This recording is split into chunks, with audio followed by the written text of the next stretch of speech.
नमस्कार, आप देख रहे हैं एटीवी न्यूज राजस्थान और मैं हूं आपके साथ हमशा शमीम। आइए नजर डालते हैं आज की कुछ खास खबरों पर। राजस्थान में अब विधानसभा में पढ़ी गई एक कविता को लेकर सियासत शुरू हो गई है। कांग्रेस विधायक हरीश चौधरी ने ठाकुर का कुआं से सरकार पर निशाना साधा था। जवाब में मंगलवार को कैबिनेट मंत्री राज्यवर्धन सिंह राठौड़ ने भी एक कविता पढ़ी। इसके जरिए उन्होंने कांग्रेस को नफरत की दुकान चलाने वाला बता दिया। राठौड़ ने एक नया सियासी नैरेटिव भी सेट करने की कोशिश की।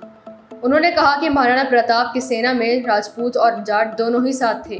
राठौड़ का यह बयान उपचुनाव से पहले जाट समाज को साधने की तौर पर देखा जा रहा है। राठौड़ की इस कविता में सियासी मायने भी हैं। हरीश चौधरी ने जब 5 दिन पहले सदन में ठाकुर का कुआं कविता पढ़ी थी, उससे प्रदेश में जाट और राजपूत समाज के बीच की दूरियों पर चर्चा होने लगी थी। उस दिन केवल संसदीय कार्य मंत्री जोगाराम पटेल ने इसका विरोध करते हुए इसे कार्यवाही से निकलवाने की मांग की थी।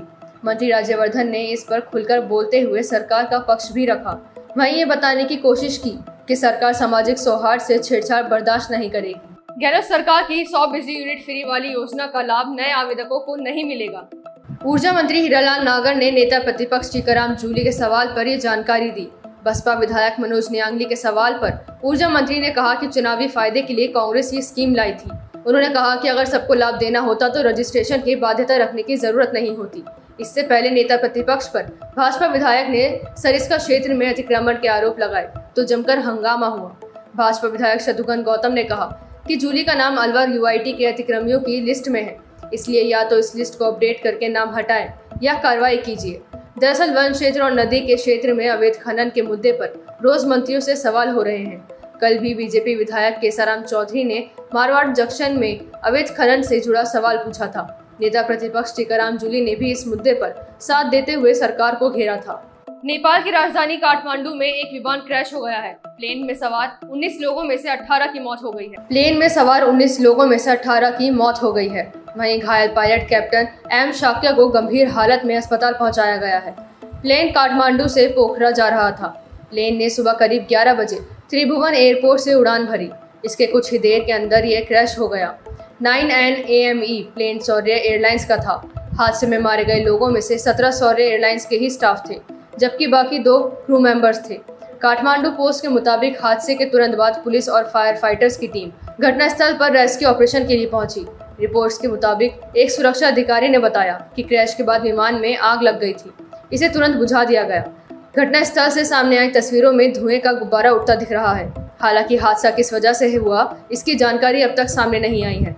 घटनास्थल पर मौजूद चश्मदीदों ने काठमांडू पोस्ट से बात करते हुए कहा, प्लेन रनवे के दक्षिणी छोर से टेक ऑफ कर रहा था। अचानक से इसमें झटका लगा और आग लग गई। इसके बाद ये रनवे के पूर्वी हिस्से में बुद्धा एयर हैंगर और रडार स्टेशन के बीच एक गड्ढे में गिर गया। बजट में सोना चांदी की कस्टम ड्यूटी घटने के बाद से सोना 4000 रुपए और चांदी 3600 रुपए सस्ती हो चुकी है। सरकार ने बजट में सोना चांदी पर कस्टम ड्यूटी को 15% से घटाकर 6% कर दिया है। इससे भाव में गिरावट आई है। बजट के अगले दिन यानी आज 24 जुलाई को सोना 408 रुपए गिरकर 69,194 रुपए पर आ गया है। कल इसमें 3600 रुपए की गिरावट आई थी। वहीं चांदी आज 22 रुपए गिरकर 84,897 रुपए प्रति किलो पर आ गई है। कल चांदी में 3600 रुपए की गिरावट थी। कमोडिटी एक्सपर्ट अजय केडिया के अनुसार इस बार बजट में सोना चांदी पर लगने वाली कस्टम ड्यूटी 15% से घटाकर 6% कर दी है। इससे इसकी कीमत में गिरावट देखने को मिल रही है। लेकिन कस्टम ड्यूटी घटने के बाद आने वाले दिनों में सोने की मांग और तेजी से बढ़ेगी। अभी सोने और चांदी में गिरावट भले हुई है, लेकिन इसे केवल ड्यूटी एडजस्टमेंट कह सकते हैं। कुछ दिन अगर सोना गिरा तो यह फिर कवर कर लेगा।